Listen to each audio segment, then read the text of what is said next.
இன்னைக்கு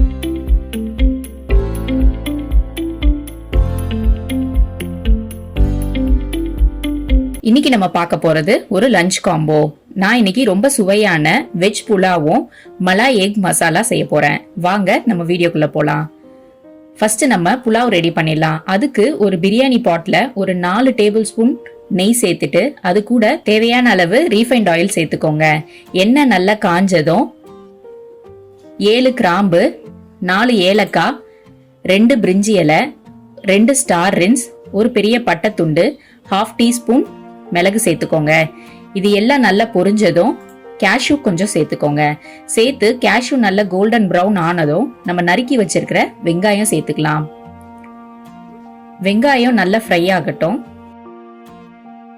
இந்த மாதிரி கோல்டன் பிரவுன்ல வெங்காயம் ஃப்ரை ஆனதும் நம்ம ஒரு 2 டேபிள் ஸ்பூன் இஞ்சி பூண்டு விழுது சேர்த்துக்கலாம். அப்புறம் 7ல இருந்து 8 பச்சை மிளகாய் நான் இன்னைக்கு சேர்த்திருக்கேன். உங்க காரத்துக்கு ஏற்ப நீங்க பச்சை மிளகாய் சேர்த்துக்கோங்க. இதெல்லாம் நல்லா வதங்கினதும் நம்ம நறுக்கி வச்சிருக்கிற காய்கறி சேர்த்துடலாம். 1 கப் கேரட், 1 கப் பட்டாணி, 1 கப் பீன்ஸ், 1 கப் உருளைக்கிழங்கு, 1 கப் கேப்சிகம். இது எல்லாத்தையும் சேர்த்து நல்லா கிண்டி விட்டுருங்க. இப்படியே ஒரு 5 நிமிஷம் காயெல்லாம் நல்லா வேகட்டும். இப்போ காய்க்கு தேவையான அளவு உப்பு சேர்த்து நல்லா கிண்டி விட்டுருங்க. காய் நல்லா வதங்கினதும் நம்ம ஏற்கனவே ஊற வச்சு எடுத்து வச்சிருக்கிற பாஸ்மதி ரைஸை சேர்த்துக்கலாம். இந்த மாதிரி சேர்த்து கைவிடாம மெதுவா கிண்டி விட்டுக்கோங்க. அப்படியே அடுப்பு சிம்ல ஒரு 5 நிமிஷம் கழிச்சு நம்ம எடுத்து வச்சிருக்கிற தேங்காய் பால் சேர்த்துக்கலாம். நான் இன்னைக்கு தேங்காய் பால் 2 கப்பும் தண்ணி 6 கப் சேர்த்திருக்கேன். ஏன்னா நான் இன்னைக்கு 4 கப் அரிசி எடுத்திருக்கனால 1 கப்புக்கு 2 கப் தண்ணிங்கிற விகிதத்துக்கு 4 கப்புக்கு 8 கப் தண்ணி சேர்த்திருக்கேன். தண்ணி சேர்த்ததும் இந்த மாதிரி ஒரு மூடி போட்டு பாட்டை மூடி வச்சிடலாம். இந்த மாதிரி பாத்தீங்கன்னா ஒரு 10ல இருந்து 15 நிமிஷத்துல இந்த மாதிரி தண்ணி எல்லாம் வத்தி உங்களுக்கு இந்த மாதிரி ரைஸ் உங்களுக்கு நல்ல பாயில் ஆகி வந்திருக்கும். இப்போ நறுக்கின புதினாவை மேல கொஞ்சம் இந்த மாதிரி சேர்த்துட்டு நம்ம இப்போ இத தம் போட்டுடலாம். ஒரு தோசைக்கல்ல நல்ல சூடானதும் இந்த பிரியாணி பாட்டை அது மேல வச்சிருங்க. அப்படியே ஒரு 10ல இருந்து 15 நிமிஷம் அப்படியே தம் போட்டு நீங்க ஸ்டவ் ஆஃப் பண்ணிட்டீங்கன்னா பாருங்க ரொம்ப உதிரி உதிரியான வெஜ் புலாவ் உங்களுக்கு ரெடி ஆயிடும்.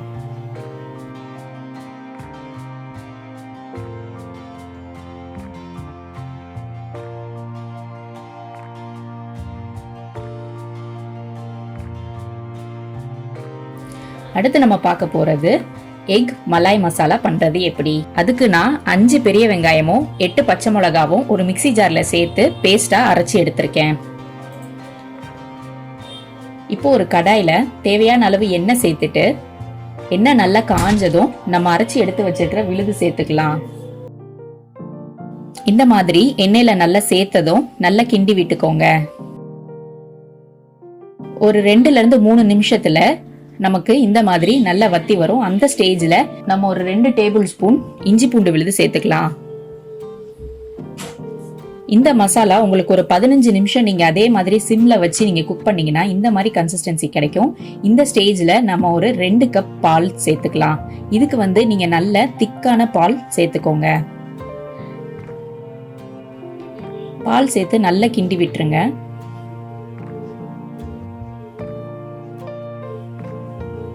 இப்போ அடுத்து இதுக்கு தேவையான மசாலா சேர்த்துடலாம். 1 table spoon garam masala, 1 table spoon மிளகு பொடி, 1 டேபிள் ஸ்பூன் ஜீரக பொடி, அப்புறம் தேவையான அளவு உப்பு. இது எல்லாத்தையும் சேர்த்து நல்லா கிண்டி விட்டுருங்க. இந்த மசாலால உள்ள பச்சை வாசனை போற வரைக்கும் அப்படியே சிம்ல இந்த மசாலா குக் ஆகட்டும். இப்போ பாருங்க எண்ணெய்லாம் நல்லா பிரிஞ்சு உங்களுக்கு வருது. அடுத்து நம்ம அவிச்சு வச்சிருக்கிற முட்டைய இதுல சேர்த்துடலாம். முட்டை சேர்த்ததுக்கு அப்புறம் ஒரு 5ல இருந்து ஒரு 7 நிமிஷம் இந்த மசாலா அப்படியே சிம்ல குக் ஆகட்டும். அப்புறம் நம்ம கொஞ்சம் நறுக்குன கொத்தமல்லி சேர்த்துக்கலாம். கொத்தமல்லி சேர்த்து நல்லா கிண்டி விட்டுருங்க.